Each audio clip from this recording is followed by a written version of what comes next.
guys, so it's me, Kiani. Today's video, I'm bringing you this Valentine's Day drugstore inspired video in collaboration with BeautyByLee, another amazing YouTuber. Be sure to head over to her channel to see what she has in store for you as well.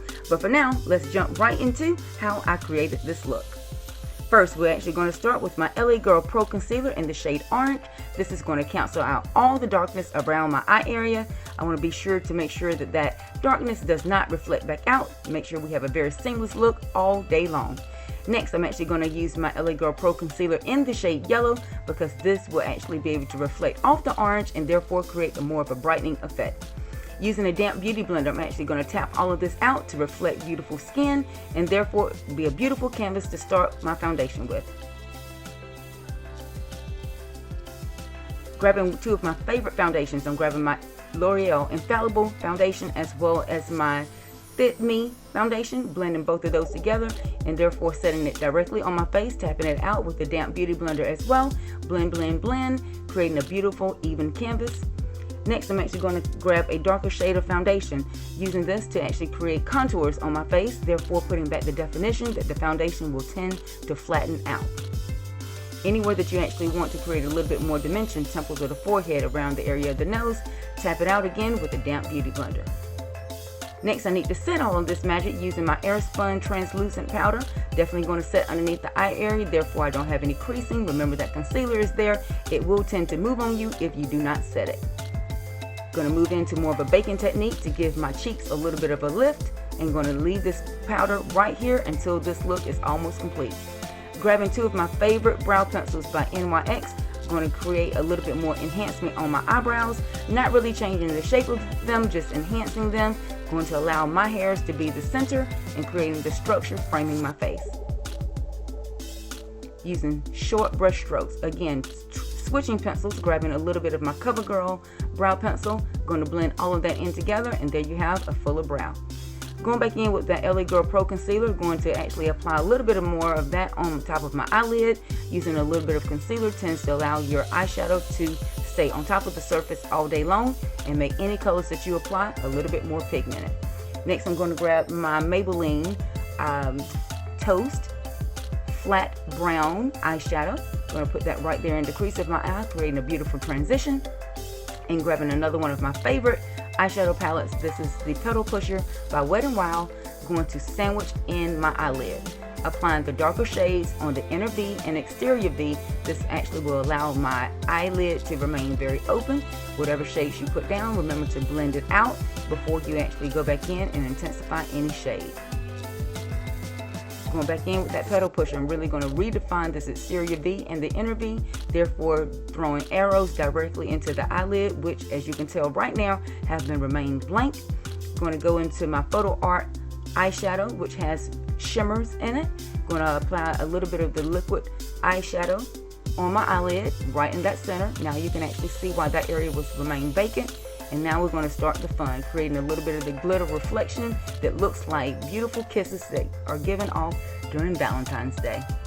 Layering these shimmers actually allows you to have more pigmentation and more reflections, so don't be afraid to mix those. I'm actually going into it with the gold. And of course, whatever shades you put on the bottom, you need to put on the top.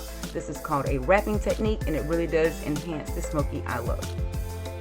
Blending out this smoky eye really creates more intensity, but it does keep the eye very, very open. Grabbing a concealing brush, I'm actually going to just clean up the exterior V of this eye look, making sure everything moves up. I don't want anything to be any further out than my eyebrow. And then of course, if you're into cleaning up underneath your eyebrows, this is a great time to do that if you have not already, just to create more of a cleaner look on the top of the eyelid.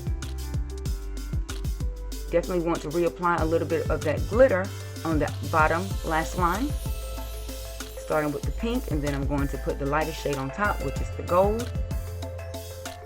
Blending all of that out, and the eyes are almost complete.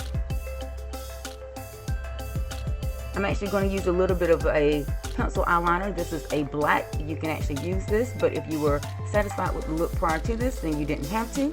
And of course, I always grab my eyelashes, set the adhesive on them just before I create my wing. That gives that adhesive enough time to dry, and then it also gives me enough time to set and play with my wing.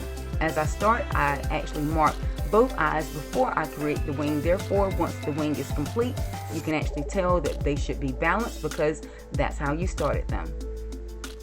Taking tiny brush strokes using my NYC liquid eyeliner, I actually go over this look a couple different times just to make sure that I have my wings as perfect as possible.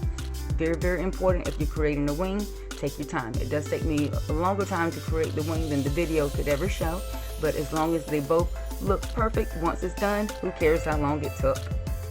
Now I'm grabbing my voluminous mascara, going to give those falsies I'm about to apply something to land on, and here we go, lay those lashes and boom, instant gratification.